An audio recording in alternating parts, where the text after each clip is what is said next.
Memoria Sur, un podcast de Diario Sur para hablar y disfrutar de la historia, con Ana Pérez Brián y Curro Fernández Sibaja. Hola Ana, ¿qué tal? Hola Curro. ¿Otra vez por aquí? Estamos ya preparando otra entrega. Otra vez en esta Memoria de Sur. Esperamos que gustara la primera y aquí estamos con la segunda. Sí, seguro que por lo menos interesante ha sido.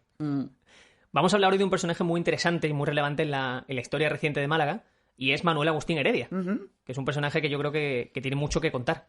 Sí, tiene mucho que contar y su importancia fue capital en ese resurgimiento de Málaga que ya dábamos las primeras pinceladas en nuestro primer balcón a la memoria en la construcción de Málaga y que ha sido una persona absolutamente imprescindible para entender qué ocurrió con esa revolución de la Málaga del siglo XIX. Si quieres, podemos empezar por el origen de Manuel Agustín Heredia. ¿Dónde nace? ¿Dónde surge su figura? Sí, además es un origen muy curioso porque el origen de Manuel Agustín Heredia no está en Málaga. Manuel Agustín Heredia no era malagueño. Él nació en Rabanera de Cameros, que es una pequeña localidad en Logroño, en La Rioja, en un valle, donde además se da una curiosidad muy, muy singular que probablemente tengamos la oportunidad de abordar en sucesivos podcasts, que es que fue un lugar de cuna común entre Manuel Agustín Heredia, Martín Larios, el primer marqués de Larios que vino a Málaga, y alguien que seguramente todo el mundo recuerda, que fue Félix Sáenz. Los tres fueron contemporáneos, los tres nacieron en el mismo lugar y los tres decidieron venirse a Málaga a probar suerte, que al final la tuvieron. Y tanto, ¿no? Es bastante interesante que ese lugar de Logroño, que quiero decir, no es un lugar cercano tampoco, que pusieran sus ojos en Málaga y que supieran sacarle partido a la capital.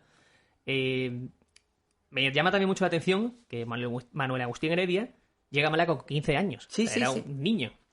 Él había nacido en 1786, el 4 de mayo, y llegó por eso que comentábamos, ¿no? Por esos ecos que llegaban a muchísimas ciudades de España de que en Málaga ocurría algo, ¿no? Y que Málaga era un lugar de oportunidades y que en Málaga estaba creciendo y que realmente era un foco de atracción. Lo que llamamos ahora el foco de atracción de talento, pues también funcionaba de esa manera en el siglo finales del XVIII, que fue cuando nació Manuel Agustín Heredia, pero sobre todo el siglo XIX. Él se vino a Málaga muy joven, se vino con 15 años, era huérfano de madre y era el mayor de 5 hermanos, y no vino a Málaga capital de partida. Él empezó en Vélez, Málaga, y allí su primer trabajo fue empleado en un negocio de ultramarinos. Y allí conoció todos los secretos del comercio hasta el punto de que aquel comercio de ultramarinos era un negocio muy modesto que tenía pérdida y que en un año pues el joven Manuel Agustín le dio la vuelta y lo puso en beneficio, ¿no? A partir de ahí, él ya tuvo cierta certeza de que podía hacer algo interesante con todo aquel aprendizaje y decidió dar el salto a Málaga capital y a partir de ahí, como se dice, nació la leyenda de Manuel Agustín Heredia en Málaga.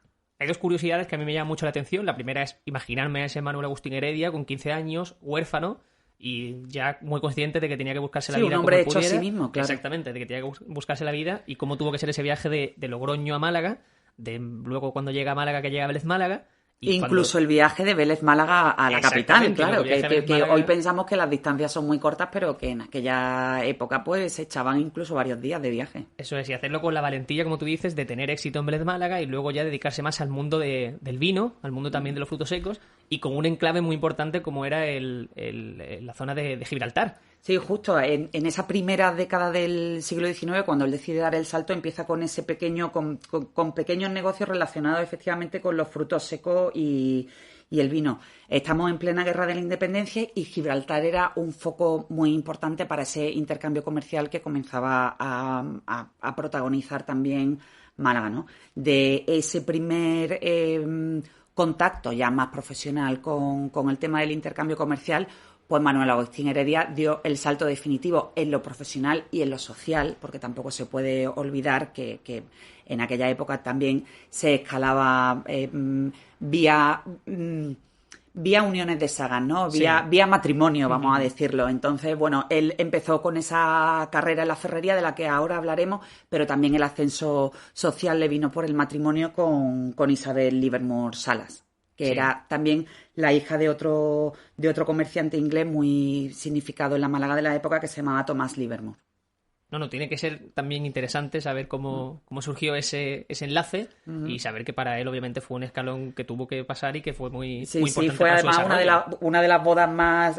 La boda se celebró en el año 1813 en la iglesia de Santiago, en la capital, y fue una de las más pomposas de cuanto se recuerdan en la ciudad de la época, ¿no? Y además Isabel Livermore Salas, la mujer de Manuel Agustín Heredia, era cuñada del marqués de Salamanca. Y bueno, y al final, lo hablaremos todo en estos podcasts, Curro, al final todas las familias están relacionadas entre ellas. Porque, por ejemplo, los hijos que posteriormente tendrían Manuel Agustín Heredia e Isabel Livermore, pues una era Amalia Heredia Livermore, que fue una mujer absolutamente medular en la construcción del Jardín de la Concepción, que tanto nos gusta a los malagueños, y después también era cuñada de Trinidad Grun, en fin. Al final todas las familias estaban relacionadas entre ellas y aprovechaban, lógicamente, aquel poder que habían empezado a acumular para beneficio de sus propios negocios, bien entendido, lógicamente. Vamos a dar un paso en el tiempo, si te parece bien. Vámonos a 1833, que es el momento en el que Manuel Agustín Heredia crea la fábrica La Constancia, que está dedicada a la ferrería, o sea, al hierro. Él trabajaba con hierro. Sí, eso fue, de hecho, el principal negocio de Manuel Agustín Heredia y por el que se le llegó a conocer como el primer capitalista español, pues luego cuando ya hablaremos de su muerte, pero cuando murió a los 60 años, en la prensa de Madrid, donde ya era muy conocido porque también tenía vínculos con la familia real de aquella época, pues se le llamaba el primer capitalista español y fue precisamente gracias a los negocios del hierro. Hablabas que puso en marcha La Constancia en el año 1833, pero ya unos años antes, en 1826, ya alumbró una ferrería en Marbella que se llamaba La Concepción y que finalmente terminó de ser un enlace perfecto con lo que posteriormente fue La Constancia en Málaga. ¿Por qué? Porque en Marbella se fundía el hierro y ese hierro posteriormente se trasladaba hasta la capital por mar y en La Constancia era donde se afinaba y se forjaba. Estamos hablando de que Manuel Agustín Heredia tenía prácticamente el monopolio o era la persona que más exportaba hierro en España y estamos hablando que era uno de los empresarios más importantes de toda España, o sea, no era solamente en Málaga, o sea, era una persona relevante a nivel nacional. Sí, como te digo, su importancia era capital, su patrimonio ya era enorme y bueno, por dar datos, cuando se fundó la fábrica de La Constancia en Málaga, dio empleo a 2.500 personas, que bueno, que ya es decir que es muchísimo, ¿no? Sí, a día de hoy es mucho, pero en esa época que la población era todavía menor es muchísimo. La historia más curiosa quizás de Manuel Agustín Heredia, y que quizás no mucha gente sepa, era que muchos de sus empleados eran de etnia gitana. Y que a raíz de ahí hay un parentesco entre el pueblo calé y Manuel Agustín Heredia. Sí, ¿A qué se debe eso? Es curioso. Yo creo que todos nuestros lectores y todas las personas que nos están escuchando en estos momentos, si han vivido en Málaga y si han estado en la calle, habrán escuchado en algún momento eso de que es que yo soy pariente de don Manuel Agustín Heredia. Tienen el apellido Heredia y efectivamente, bueno, esto es una anécdota que está un poco a medio caballo entre la realidad y la leyenda, ¿no? No se sabe a ciencia cierta si realmente fue así, pero bueno, si realmente ocurrió así, que pudo ocurrir, que es verosímil, realmente fue fascinante. Porque pero me gusta creerla también.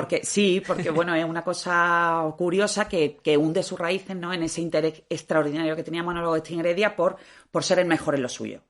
No, entonces él empezó a dedicarse a la siderurgia, a la ferrería y donde estaban las mejores fábricas y donde mejor se podía aprender era en el extranjero. Entonces, ¿qué ocurrió? Él decidió que sus mejores embajadores serían sus propios empleados. ¿Qué ocurría? Que, como bien dice, muchos de aquellos empleados que trabajaban en La Constancia eran de etnia gitana y carecían de papeles con los que poder salir del extranjero. No tenían esos visados imprescindibles que le permitieran salir. Y entonces aquí ya entra esa parte de la leyenda que dice que don Manuel Agustín tuvo el gesto de ceder su apellido a esos empleados que salían a formarse en el extranjero para que realmente pudieran poner en orden sus papeles y pudieran aprender el oficio y después venir a Málaga con esos deberes hechos e introducir esas novedades en la fábrica de La Constancia. Asimilaron los apellidos, no solo ellos, sino las posteriores generaciones, y de ahí viene esa curiosidad, ¿no?, tan de Málaga, de que yo soy pariente de don Manuel Agustín Heredia. Que, ojo, yo he tenido la oportunidad posteriormente de hablar con algunos miembros de de la familia Heredia, con uno de sus descendientes más actuales, que es Manuel Agustín Heredia, que hablaremos quizá en otro momento de él e incluso con él. Y él dice que él toda la vida en su familia ha escuchado esa leyenda, con lo cual no sabemos en qué habrá quedado, pero sí que ha sido parte de ese legado familiar de los propios Heredia. Tenemos también que poner en situación ese momento en el que quizá ahora nos parezca una situación lógica, ¿no? Una consecuencia lógica. Pero estamos hablando de que a principios de 1800 un empresario piensa que la mejor forma de que su empresa prospere es formar a los trabajadores. Claro. Y mandarlo a otro país. O sea, es realmente un hombre muy adelantado a su tiempo. Sí, un hombre muy adelantado a su tiempo y un revolucionario, ¿no?, en el mundo de los negocios. Estábamos hablando hace un rato, Curro, de esa visión que tuvo con apenas 15 años de darle la vuelta a un pequeño ultramarino de Belén, Málaga. Y con ese enorme talento él fue capaz también de forjar, y nunca mejor dicho este verbo forjar, su propia leyenda, ¿no? Eso sí, también hay que decir que no todos los gitanos con apellido Heredia vienen necesariamente de Manuel Agustín Heredia. Sí, bueno, después hay otra corriente, ¿no?, histórica, que dice que los Heredia estaban mucho antes de que Manuel Agustín llegara de Logroño y decidiera poner en marcha la fábrica y decidiera ceder ese apellido para que los trabajadores fueran al extranjero. De hecho, hay un artículo en Sur que está firmado por ti, de hecho, que ya dejaremos, como siempre decimos en la nota del podcast, vinculado para que lo consulten, en el que hay un documento firmado por Juan de Heredia, del siglo, si no me equivoco, XVI, como representante del pueblo gitano para una celebración del Corpus. O sea, quiero decir que no todo viene de Manuel Agustín Heredia. Ahí está ese primer guiño al vínculo de ese apellido con la etnia gitana. Pero es una historia muy chula, muy interesante, la verdad. Aún así, me gustaría hablar de que la importancia real del personaje Manuel Agustín Heredia, más allá de lo que hizo por Málaga, viene por su labor en la ferrería y por la importancia que coge, y que a día de hoy incluso preside su propio paseo sentado en su estatua. O sea que es un personaje muy interesante y muy relevante en Málaga. Sí, absolutamente. Yo creo que todos, cuando pasamos por la avenida Manuel Agustín Heredia, ahora felizmente reaberta de nuevo al tráfico, en algún que otro momento nos ha llamado la atención esa majestuosidad, ¿no?, de don Manuel Agustín sentado y bueno, allí presidiendo la avenida. No sé si tienes los datos, porque lo leí también en ese artículo, sobre cuál fue la herencia que deja Manuel Agustín Heredia, porque son unos datos apabullantes. O sea, una persona que había cosechado muchísimo éxito, muchísima riqueza. Sí, absolutamente. Bueno, él de hecho fue uno de los fundadores del banco de Isabel II, de la reina, y la reina lo llegó incluso a nombrar senador antes de morir. Y bueno, entre sus múltiples contribuciones, pues contribuyó a la creación de la industria malagueña, que fue una fábrica de hilados y tejidos que puso en marcha con los Larios, con Pablo y Martín Larios, y que llegó a dar empleo a 1.400 personas. Él en concreto no pudo ver ese proyecto materializado porque murió un año antes, pero bueno, efectivamente, como me preguntabas, cuando llegó la hora de ver su testamento, de ver esa enorme fortuna que habían dejado tanto él como su mujer Isabel, pues fue cuando realmente la gente se llegó a dar cuenta de cuál había sido la envergadura de su legado, ¿no? Porque, por ejemplo, los Albacea anotaron un capital de más de 60 millones de reales y después una imponente flota de barcos que superaba los 12 barcos con los que Manuel Agustín Heredia comerciaba entre Málaga y el extranjero, ¿no? Y que eran barcos de su propiedad que él mismo había decidido adquirir para en esa visión comercial transversal, ¿no? De al final todos los flancos de su negocio asumirlos como propios. Hay un dato que se me había quedado, que se me había pasado y que quiero comentar, y es que su vinculación al pueblo gitano también seguía porque creó otra fundición que se llamaba la finca o esa fábrica se llamaba El Martinete. El Martinete, sí. Dicen que ese palo y ese ritmo, ¿no?, de la fragua, de los golpes, que toma su nombre precisamente de ese negocio de Manuel Agustín. La verdad es que ese es un personaje muy interesante, muy, muy relevante, la verdad. Sí, bueno, y después hay otras curiosidades como la huella que queda, que todavía podemos seguir viendo en Málaga. Por ejemplo, todo el mundo que haya ido a la Plaza de la Merced y se haya maravillado con la majestuosidad del obelisco de Torrijos, donde, bueno, que eso es otro podcast, Curro, que tenemos que hacer en breve, porque esa historia es fascinante. Pues las coronas de laurel, las 49 coronas de laurel que adornan ese obelisco están hechas en la Ferrería de la Constancia de Manuel Agustín Heredia. Ana, no sé si queda algo de esas fábricas, ya sea en Málaga o en Marbella. Pues yo creo que hace relativamente poco hicimos un reportaje de la huella de la Concepción en Marbella.